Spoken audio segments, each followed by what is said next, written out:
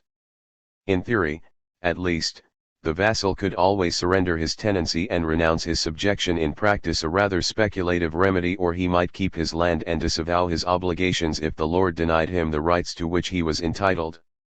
Consequently, the promise of a king to give his subjects the law which their ancestors enjoyed in the 216 time of his ancestors was merely a recognition of an arrangement conceived as existing and as having a right to exist. In this feudal arrangement there was an aspect of mutuality, of voluntary performance, and of implied contract which has almost wholly vanished from modern political relationships. It was somewhat as if a citizen might refuse to pay taxes beyond a certain amount, decline military service beyond a stipulated period, or perhaps refuse both until his liberties were recognized.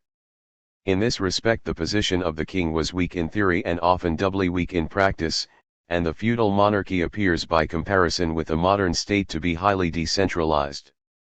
On the other hand, however, the feudal system of land tenure sometimes permitted a king, or more particularly a family, to increase its power by lawful feudal means, such for instance as is cheat. The early growth of the power of the Capetian dynasty in France took place largely by the operation of feudal law itself. In the second place, the relation of lord and vassal differed from that of sovereign and subject because it tended to obscure the distinction between private rights and public duties. Though a feudal holding was typically land, it was not necessarily so. Any object of value might be so held: the right to operate a mill, to collect a toll, or hold an office of government. The whole system of public administration tended to follow the prevailing form of land tenure, and public office tended to become, like land, a heritable interest. In this way office became vested in perpetuity in a man and his heirs. The vassal's right to his property implied a public service of some specified kind, but, on the other hand, the obligation to public service was incidental to the property right. This led to the result that a public official held his place not as an agent of the king but because he had a prescriptive right to be there. His authority was not delegated but owned. Obviously the king's power depended largely upon his ability to limit this tendency. But the tendency goes far to explain the apparently informal character of feudal institutions. The men about the king owe him court service as part of their feudal duty. So long as their status was sufficiently clear, questions as to whom precisely they represent or who is entitled to be consulted need not arise.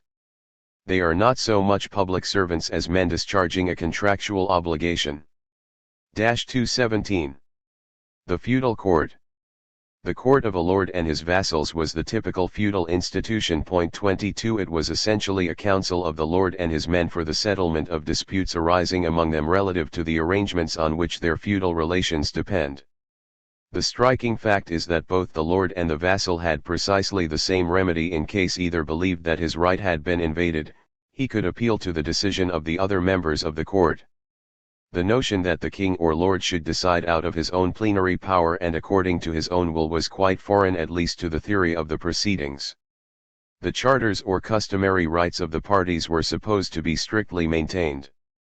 A decision of Henry II of England in a trial before his court, c. 1154, will illustrate the point. The trial concerned the title to lands claimed alike by the abbot of St. Martin and Gilbert de Balliol. The abbot offered a charter to prove his claim, and Gilbert, whose claim was weak, introduced a quibble about its lacking a seal.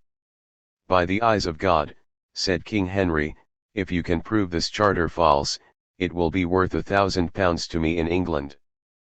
But Gilbert had no evidence. Whereupon the king decided the case. If the monks by means of a similar charter and confirmation were able to show that they had a right of this sort to the present place, to wit,